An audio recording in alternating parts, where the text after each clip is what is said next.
Morning, students. My name is Dr. B. Suresh Babu, working as a professor in Mechanical Engineering Department, MBR College of Engineering and Technology, Paritala. As a part of online classes, today's class is on numerical problems on cone and centrifugal clutches. If you observe a previous class, we have solved the problems on single disc or plate disc or multi plate disc clutches. Now we are going to concentrate on the cone clutch and centrifugal clutch. If you observe the syllabus, it is a cone clutch and centrifugal clutch are mentioned. So we are going to concentrate on this one. If we are going to the details, let us have a fundamental concept on the cone clutch.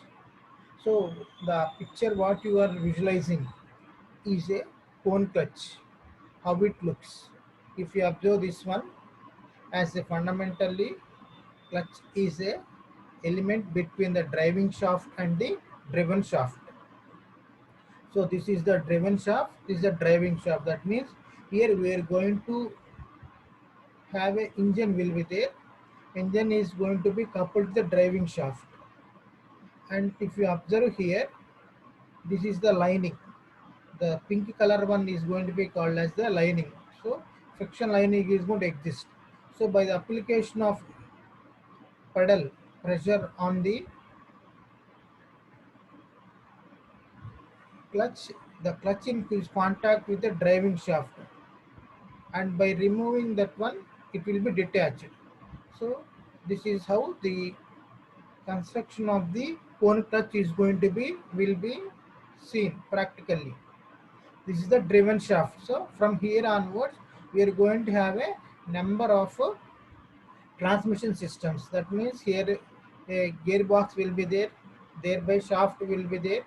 Shaft will move to the rear system of the wheel differential system, and thereby it is going to have the movement of the wheels which is connected to the road. So here alpha is equal to semi apex angle of the cone. Only one pair of driving surfaces is possible, that is n is equal to 1. So here we are going to use n is equal to 1 based upon this one only. If four shafts are there, then n is going to be different. So that is the thing to be understand here. So this is the diagram which shows the cone clutch, how it looks will be. Next, if you observe this one, cone clutch basic purpose is cone clutch are generally now only used in low peripheral speed applications. Although they were once common in automobiles and other combustion engine transmissions, they are usually now confined to very specialist transmissions in racing, rally, or in extreme off-road vehicles, although they are common in power boats.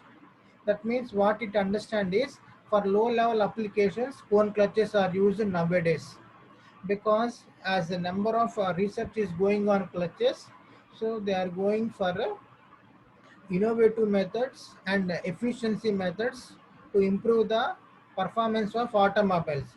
At present they are using for special applications like race cars and rallies, and at the same time in extreme off-road vehicles, and also in power boats they are using this cone clutches. This is the application where cone clutches are going to be used. Next, this is the information to solve the numerical problems. If they are to apply this concept and go for the designing or calculation of this cone clutch. If you observe this one, this is called as the width. Already I told friction lining. Sometimes they are going to be shown with the help of the B also. So this is the cup. This is the input shaft. Input shaft means this is the driving shaft. You have to remember like that. So the notations may change from textbook to textbook. So, but that's why I have represented that. This is RA, internal diameter of this one.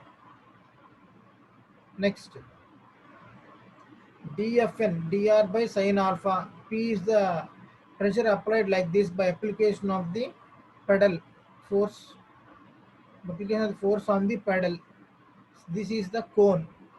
Are you able to understand? This is the alpha angle. Here also we can show the same angle. This is alpha. This is the spring. This is the spring. That means if you remove the pressure on the force on the pedal, that force has to come to its original position. That is possible with the spring.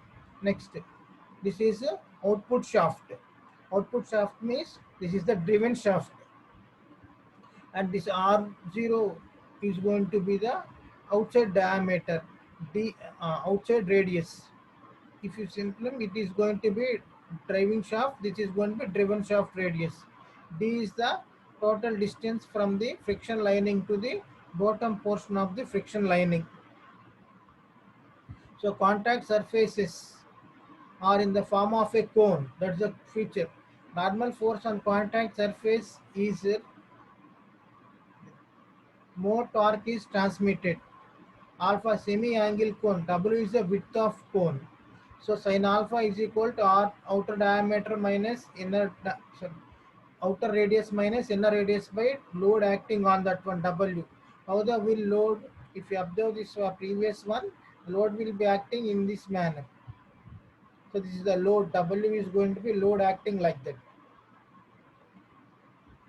Next, there are two conditions are there. Uniform pressure condition will be there. Uniform wear condition will be there. For uniform pressure condition, T is equal to 1 by sin alpha into mu is coefficient of friction into, here F is force acting here, 2 by 3 into R0 cube minus R1 cube by R0 square minus R1 square. Here F implies to the capital W, that is load acting. Here also F implies like this. For uniform wear condition, T is equal to 1 by sin alpha mu F into half into R0 radius, outside radius plus inside radius. Here we can represent with the capital R. So R is equal to R0 plus Ri by 2. Like that also we can represent. In some cases they simply write R, where R is equal to R0 plus Ri by 2.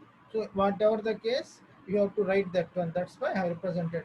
Here W is the width, capital W is the load. That you have to remember here.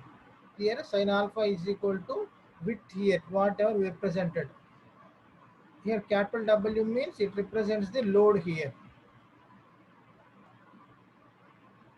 So this is how the notation will looks.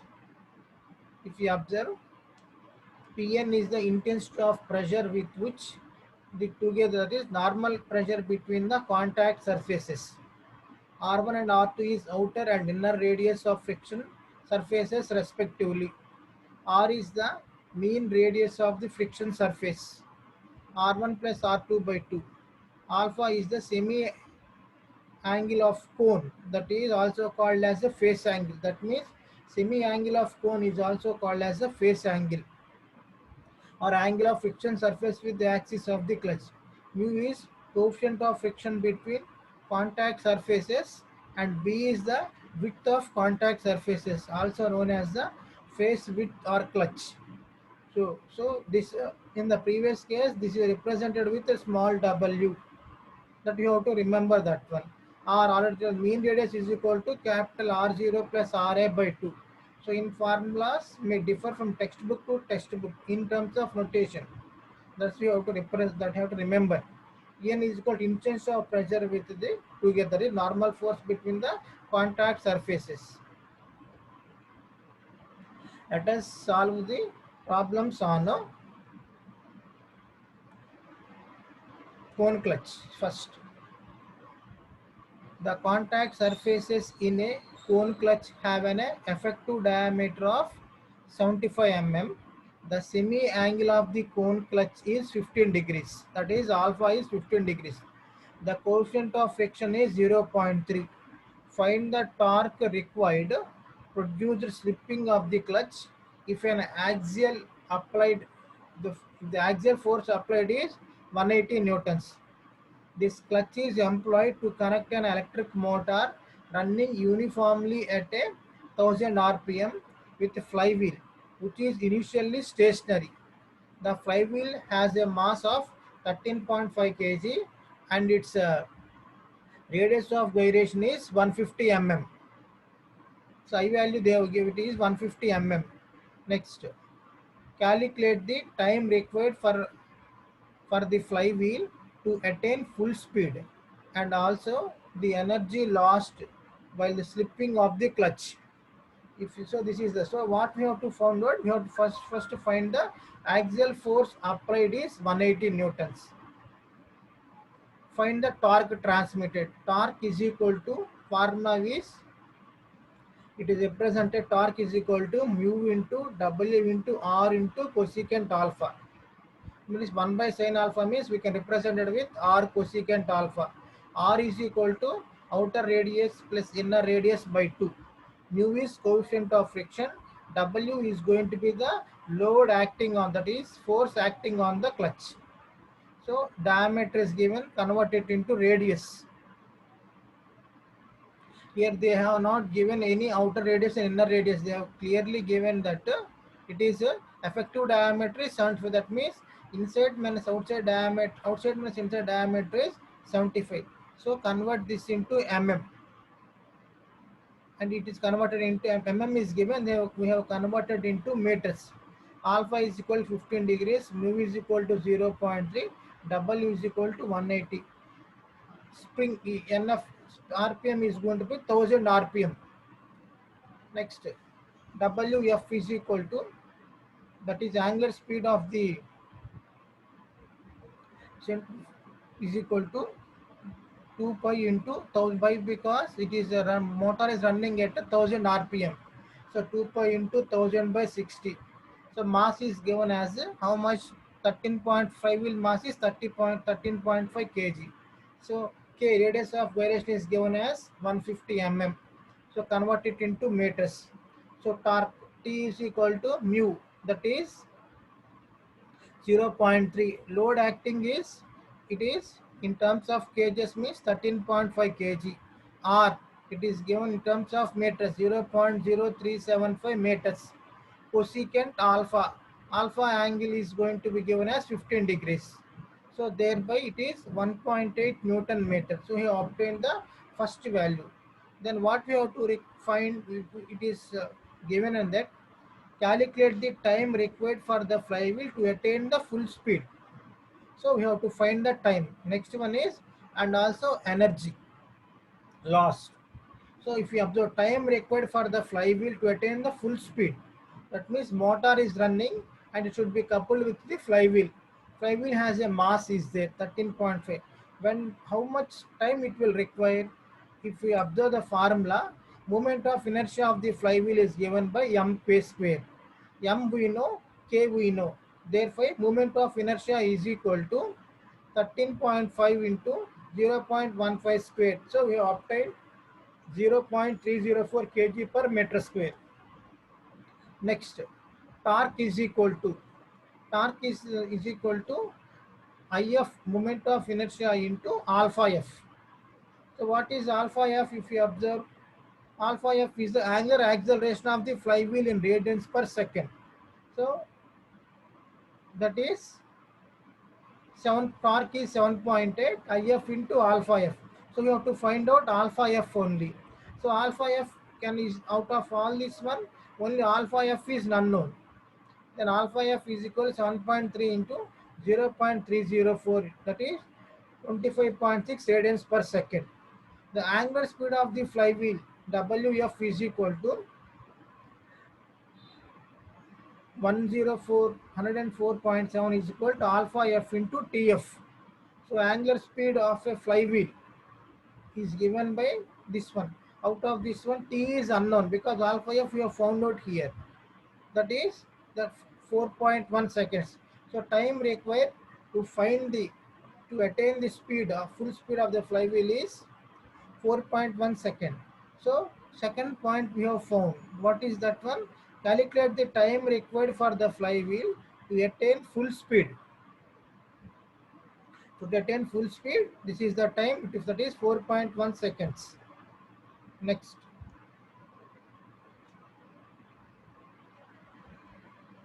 energy lost in slipping of the clutch. So theta is the for that one, energy lost is equal to T into theta. So theta is average angular velocity into time. So average angular velocity is how much?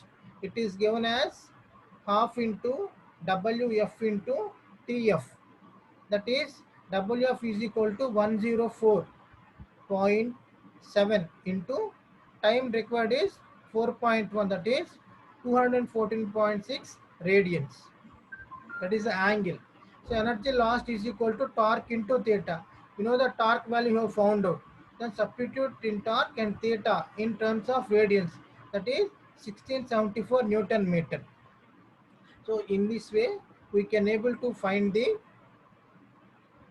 energy lost in slipping the clutch. I will once again uh, give this one information. First, torque can be calculated by using the formula T is equal to mu into W into R into cosecant alpha. This is so torque can be founded by this formula.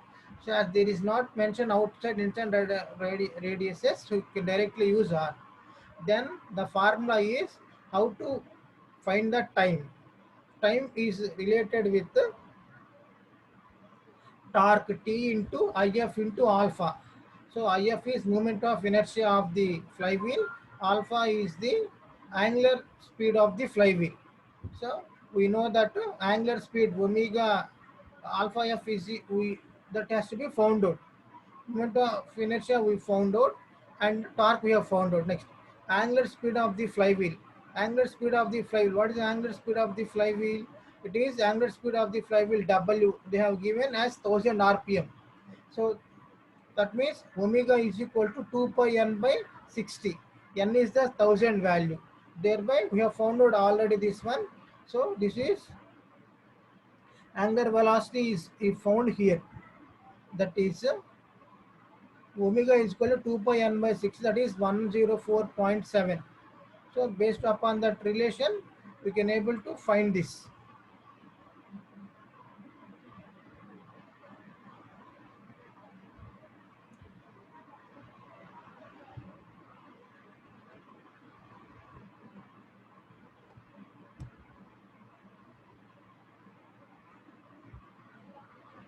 Alpha we have found out 44.1 second time is found. Next, energy lost is equal to T into theta. Theta is equal to angular average angular velocity into time. Time we found. Angular velocity is 104.7. So thereby we are going to obtain. So you have to remember total 4 formulas here. How to calculate the torque, how to calculate the angular speed of the flywheel, how to calculate the theta value, and how to calculate the energy lost. 4 formulas are there to make note of these students. Next, we will go for the next problem. It is an engine developing 45 kilowatts at 1000 RPM is fitted with a cone clutch built inside the flywheel. The cone has a face angle of 12.5 degrees and maximum mean diameter is 500 mm. The coefficient of friction is 0.2. The normal pressure on the clutch face is not to exceed 0.1 Newton mm square. Determine the axial force necessary to engage to clutch. 2. The face width required. So if you observe this one, what we have to find? We have to find the axial spring force necessary to engage the clutch. Face width. Face width, it can represented by small b or small w. In our notation we have represented. So axial force. Axial force we have to find out by, that is W. How much force we are going to press that one. If you observe, power is equal to 45 kilowatts.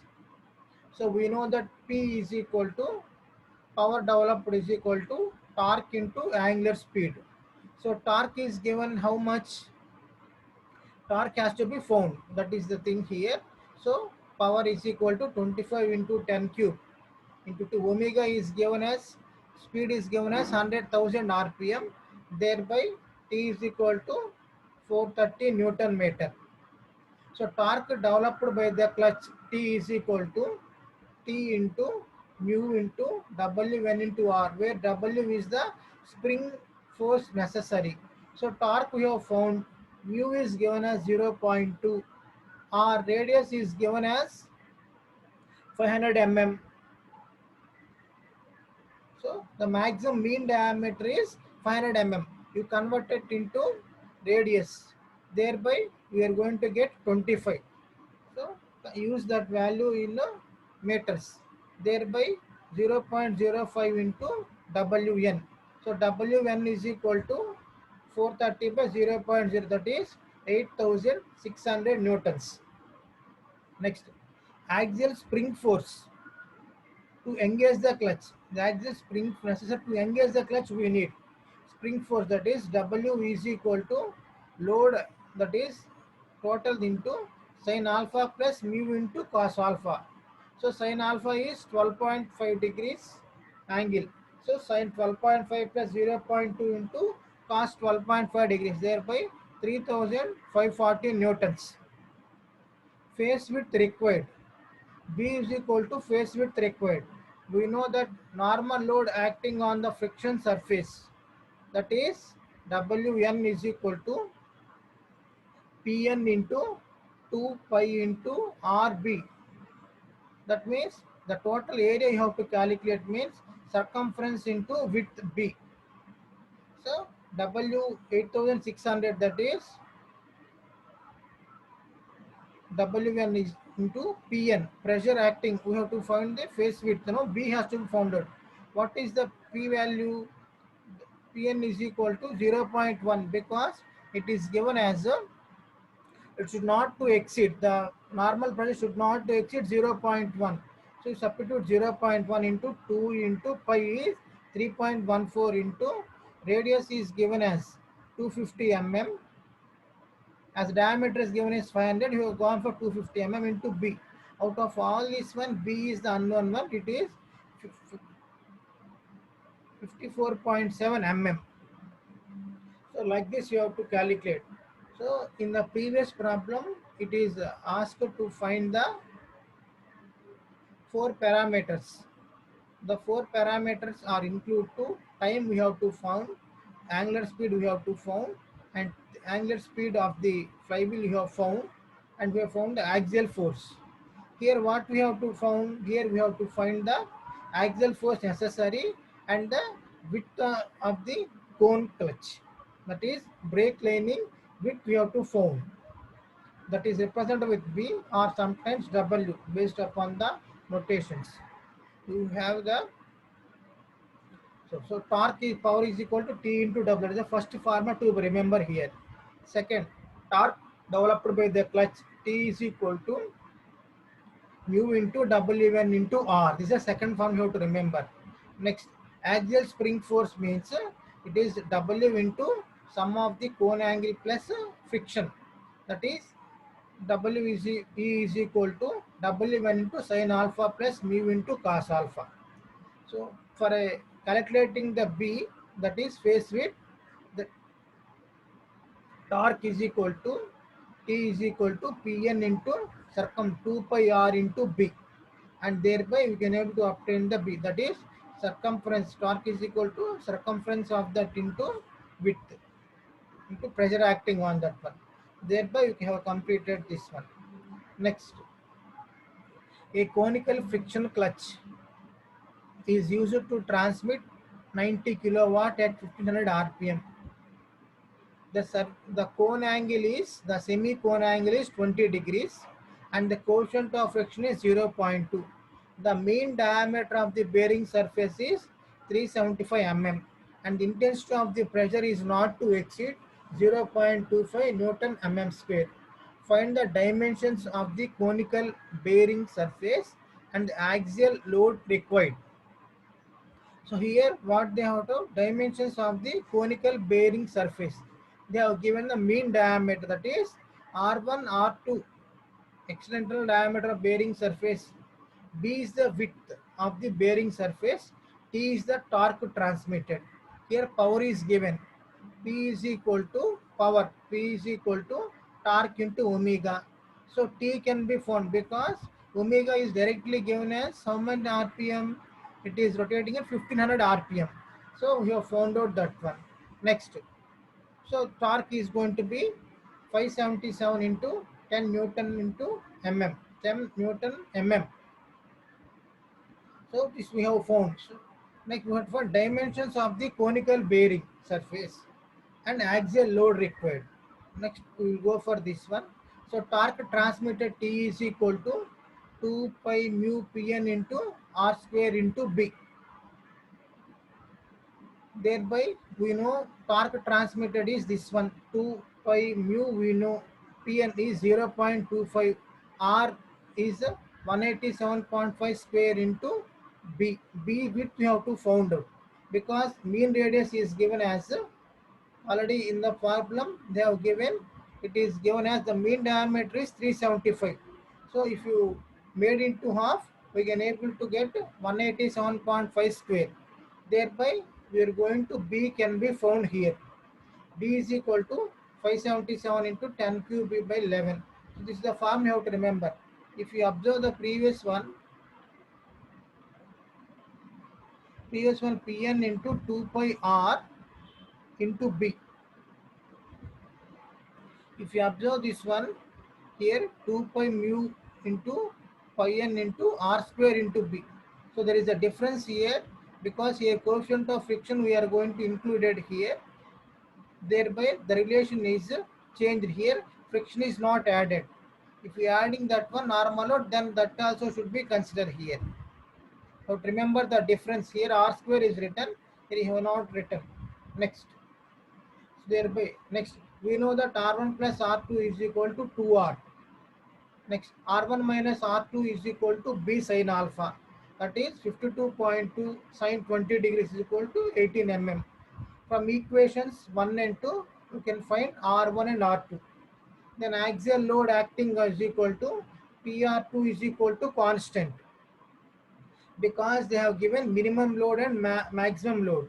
Maximum load at the inner radius and minimum load at the outer radius. So you have to consider inner radius only. So P into R2 is equal to C. Pn is the limiting fixed force, that is 0.25 limiting pressure, and R2 is going to be 18 mm. So you substitute that one. So 187, sorry, it is R2 is 178.5 mm. Thereby, we are going to get 44.6 Newton mm. R1 minus R2 is 18. By solving this, we get R1 and R2 values. So, axial load W is equal to 2 pi C into R1 minus R2. That is 2 pi into 44.6. C value is that one. And this is going to be R1 minus R2. Here, in this formula, we have represented or we have found two factors. One is axial load with another formula, and we have found out the dimensions of the friction lining material. What the dimensions means, what is the external radius and what is internal radius, and what is the width B. For this we have used four types of formulas. One is power is equal to torque into omega, first case, and once again torque is equal to 2 pi into mu into Pn into R square dot B, where B is the width, R is the mean radius. Next, another a relation is there, that is Pn into R2 is equal to C, to find which is maximum pressure, which is minimum condition. That's why as the maximum pressure will be at the minimum radius, we have considered R2 value, that is the third formula. For axial load can be calculated by this relation, that is load is equal to 2 pi C into R1 minus R2. So like this we have found out this one. Next we will go for the another one, that is a centrifugal clutch. A centrifugal clutch is a clutch that uses centrifugal force to connect two concentric shafts with a driving shaft nested inside the driven shaft. So driven shaft will be there and driving shaft will be there. These two are going to be assembled in a centrifugal clutch. If you observe, driving shaft nested inside the driven shaft, So driven shaft will be outside and driven shaft will be inside. It consists of number of shoe on the inside of a rim of pulley. The outer surface of a pulley is covered with the friction material. Next, the shoes are moved radially in guides. So that is the thing to be understand here. So basic knowledge of centrifugal clutch is essential here. So driving shaft is nested with the driven shaft. Here four shoes are existing in the given diagram and friction lining is going to be existing and shoes are going to move radially. So if you observe this is going to be the friction lining material. These are the springs. This is the driving shaft. This is the driven shaft. This is the spider. So this is how centrifugal is. When the speed is increasing, gradually the springs are going to be increase this speed and they will move and contact with this one and thereby it is going to be moving this one. So like this, we are going to have the converting from a driving shaft to driven shaft. The formulas used in Vallar centrifugal clutch acting on the shoe is FC1 mrg into that is diameter of the ring we are going to use. FC to mrg into omega that means one is the driving speed, another one is the driven speed. Next, before engaging, we are going to have a spring force is equal to centrifugal force that is Fs. Spring force is equal to centrifugal force that is mrg into omega 1 square. Remember these formulas we will use. Notations may change. The formulas used in centrifugal clutch is centrifugal force acting on each shoe at the running speed is the centrifugal force is equal to m omega square r. Inward force on each shoe exerted by the spring at, at the speed at which engagement begins to take place is m w1 square into where w1 is the angular speed of the springs. Net outward radial force with which the shoe press against the rim at the running speed is Pc minus Ps, that is centrifugal force minus spring force. Frictional force acting tangential on each shoe is F is equal to mu into Pc minus Ps. Frictional torque acting on the each shoe is given by F into R, where F is equal to mu into Pc minus Ps into R. Like total frictional torque transmitted is equal to T is equal to mu into Pc minus Ps into R into N, where N is the number of contacting surfaces with the shoe. Number of contact surface of the shoes. So the same formulas we are represented here. Already have represented in the previous class. Find for a single plate, multi-plate clutch and cone clutch. To have a difference of cone clutch, multi-plate clutch, single plate, I have utilized this one when compared with centrifugal clutch. These formulas should not be used here. Power transmitted is only common, that is torque into angular speed. So this is another representation how it is going to be act. So omega is going to act angular like this and F is equal to mr omega in general.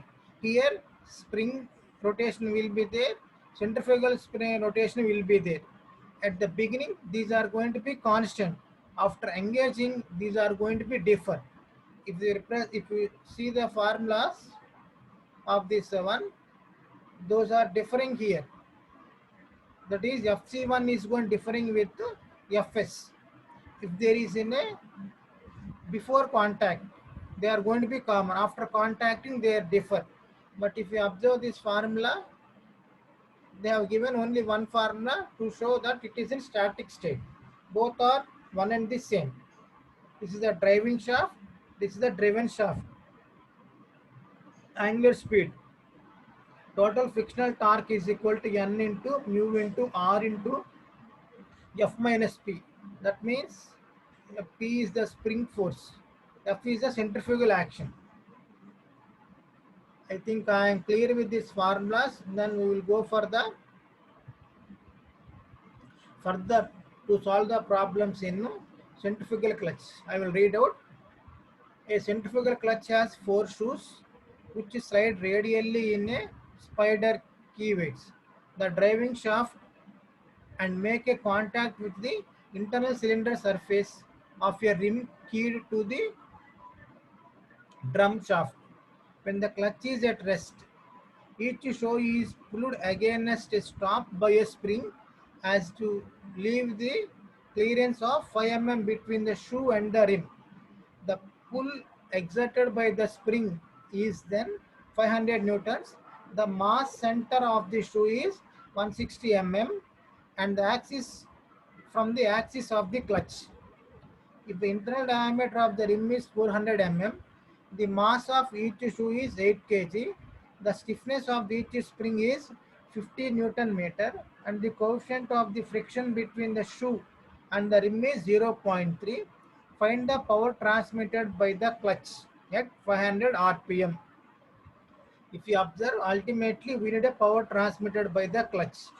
P is equal to T omega. That is the formula we need. So power is equal to T omega. Then how to find that T value? That is torque is equal to N, number of frictions into centrifugal force acting into R. That is F into total force acting, net force acting into R. The F is equal to mu into centrifugal force minus spring force. Then spring force is equal to PS is equal to S plus C dot S. What is S is equal to 500. What is the spring force exert is 500 newtons. C value is 5 into 50.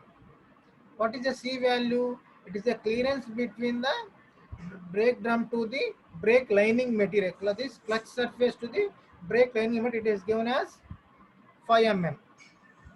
Plus it is given as 50. Each spring is going to exert 50. So we got 750 newtons. So centrifugal force on each spring is given, the PC is equal to M into omega square minus R1. So M mass, it is 8 kgs. So mass is given as how much? It is given as 8. Angular speed is given as how much? 500 rpm, that is 2 pi n by 60, that is 52.37 into radius r1 is going to be 0.165, because it is given diameter is given as 160 mm, r is equal to 160 mm, and clearance is going to be 5, thereby it is 0.16, because centrifugal force means by acting centrifugal force it has to cross the 5 mm distance. Then operating radius is equal to R1 is equal to R plus C, that is 160 plus 5, that is 160 we have represented. So P can be calculated. Okay, here we have used totally 4 formulas here. Find the torque, we need power is equal to T into omega. Omega is equal to 2 pi n by 60. Okay. Torque is equal to difference of centrifugal force minus spring force into friction lining. So you have used that one. F is equal to mu into PC minus PS. And then we have gone for calculating centrifugal force and calculating the spring force. For centrifugal force, it is PC is equal to M into omega square into R1. Next, for static force, it is PS is equal to capital S, that is spring plus clearance plus each spring force. So R1 is equal to R plus C. So you use the total four forces, 4 formulas here, and we have the, how many are there? Here 8 are there. Centrifugal clutch, 4 shoes are there. Mass is equal to 8 kgs. So here mass we have utilized here. So next, this is another formula on centrifugal force. A centrifugal clutch is to transmit 15 kilowatts at 9000 rpm. The shoes are 4 in number The speed at which the engagement begins is 3 by 4th of the running speed. The inside radius of the pulley rim is 150 mm and the center of gravity of each shoe lines is 120 mm. From the center of the spider, remember the values. The shoes are lined with ferrule for which the coefficient of friction may be taken as 0.25. Determine mass of the shoes, size of the shoes. If angle subtended by the shoes at the center of the spider is 60 degrees and the pressure exerted on the shoe is 0.1 Newton mm square. So to find mass, dimensions means shoe dimensions will be, width will be there, length will be there, and the angle is also making important. And what is the full attaining speed? 3 by 4th of that one. That is, the running speed is given is 900. So 3 by 4th of that means to first found. So W1 is equal to 3 by 4 into W. That is 70.7 radians per second. Next we have to find out the mass of the shoe. Let us go for power is given as this one. So power P is equal to torque into omega. So omega value is known, power is known, so T can be found. So T is equal to PC. T is equal to mu into difference of circumferential force minus spring force. So PC minus PS. How to calculate PC? PC is equal to M into omega square into R. So M is unknown. Omega square we know. R we know. Therefore that is 1066 M Newton. Next, static force is equal to m into omega n square before engaging. Both are one and the same. That is 600 m newtons. So, frictional force acting tangential each spring is F is equal to mu into PC minus PS. Thereby, mu is given F 0 point is equal to 16.5 m newtons. So total torque transmitted T is equal to 159 into N is number of shoes. F is equal to force we are going to add and R is the radius. Thereby out of all this one, the unknown value is only M. M is equal to 2.27 kgs. Next, we have to find size of the shoes. Size is length will going to be contact and width is going to be considered. So thereby theta is the angle subtended of the shoes at the center of the spider. That is 30, that is pi by 3. 60 degrees is the angle subtended.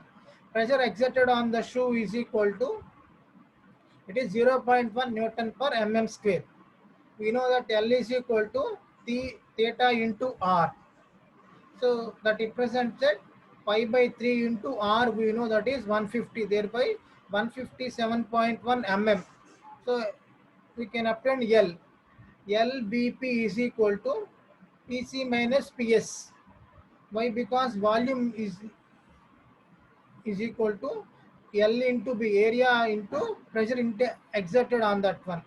So PC minus PS, that is equal to 1066 m minus 600 mm, because we have found PC, we have found PS, we have found. The difference is 466. We know the L value, the B has to be found out and P is known. Here M is known. Thereby B is equal to 1058 into 157.1 into 0.1. That is width is equal to 67.3 mm. So this is so. If you observe this formula, once again in this formula you have to find out mass of the shoe. Mass of the shoe means centrifugal force F is equal to M into omega into R to R. Static force also the same relation is there, M into omega before engaging. These two are so by using that relation we have found out the value M. Next, to obtain the shoe angle, relation is given. That is that 60 degrees. L is equal to theta into R. R we know, theta we know. So L can be found out. if LBP is equal to PS minus PC minus PS. Thereby you found out this one.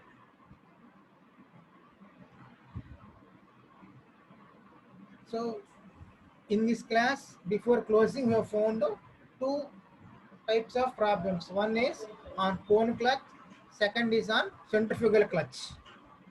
We have solved total 6 problems here.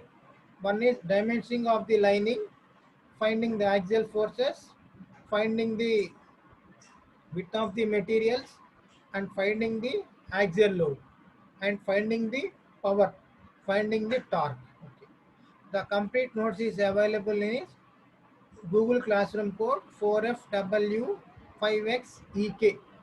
You can have a text message if you have any clarifications to my mail ID cheer5@rediffmail.com. Thank you, students. See you. Take care. Bye.